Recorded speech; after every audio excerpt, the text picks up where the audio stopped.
No nii, olen mõnda aega kibitsenud kirvest, mis oleks nii funktsionaalne, kui tegelikult näeks ka kena välja.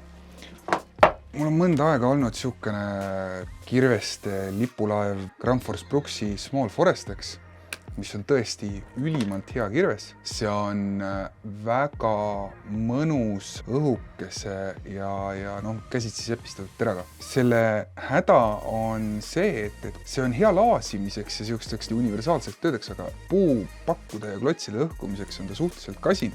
Ta läheb küll hästi sügavale, aga tal ei ole seda lõhestamisjõudu. Siukene taskukohane valik on Fiskars ja nüüd siis neil ka siukene tore nagu Norden seeria, millel on siis Hickory puust vars. Hickory ehk siis meie mõistes mingisugune pähkel ja sarnasest siis nagu ülejäänud Fiskarsi kirvet komposiitplastikust on tehtud tal, kuidas siis öelda, see möödalöögi kaitse. Ja see on väga suur eelis näiteks selle Brooksi ees, millel on suhteliselt lihtne seda varre ja pea ühenduskohtada lihtsalt ära peksta. On olemas ka, ütleme siin, Husqvarna kirved, mis tegelikult näevad suhteliselt okeid välja, aga selle raha eest ütleme ausalt, et tegelikult see konkreetne Fiskars näeb ikkagi väga nunnu. Ja miks just siis see on see sama, et tal on siukene täitsa kena teraprofiil, mis on piisavalt õhukene, et sobida universaalseks kirveks just laasimistel ja siukstel tegevustel ja samas piisavalt paks, et sellega on võimalik ka puupakkusid lõestada.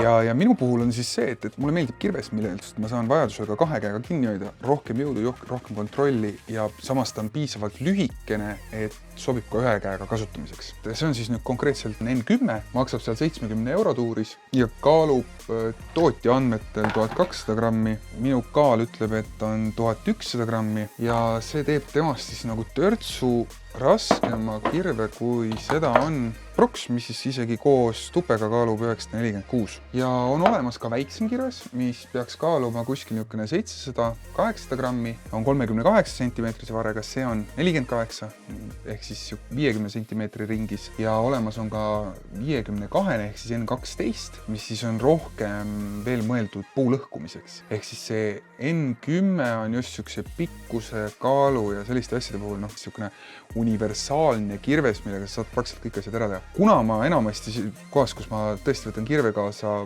lähen tõenäoliselt autoga, siis isegi kaal ei olnud minu jaoks nagu nii määrav. Samas näiteks kelgu või seljakotiga minnes ei ole selle kirve kaasa võtmine välistatud, mis on põhimõtteliselt positiivne asi omaette. Brooksi kirves, kui see maksab 70 € umbes, siis Brooksi kirves maksab üle 150 €.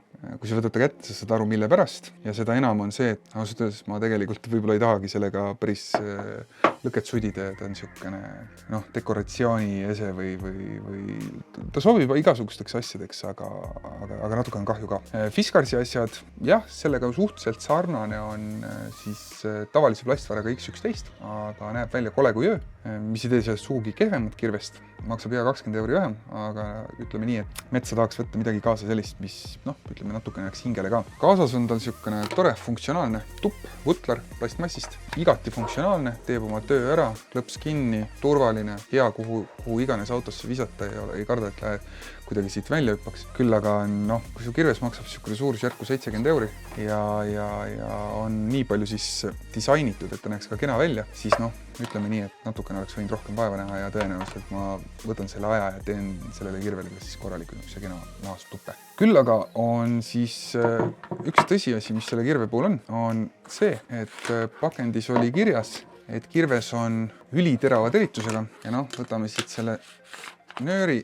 Nagu näha on, siis tegelikult ta seda nööri väga hästi ei lõika ja nii mõnegi inimesega, kellega me oleme vaadanud, on siis sedasi, et ütleme nii, et ma olen oma elu sees näinud ka lusikaid, mis on paremini teritatud.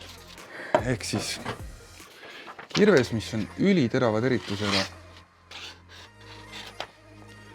Jah.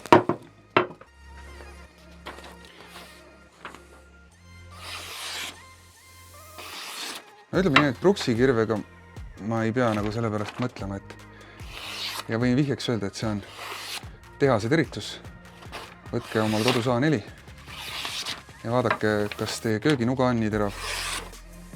Ehk siis tulen hetke pärast tagasi. A few moments later.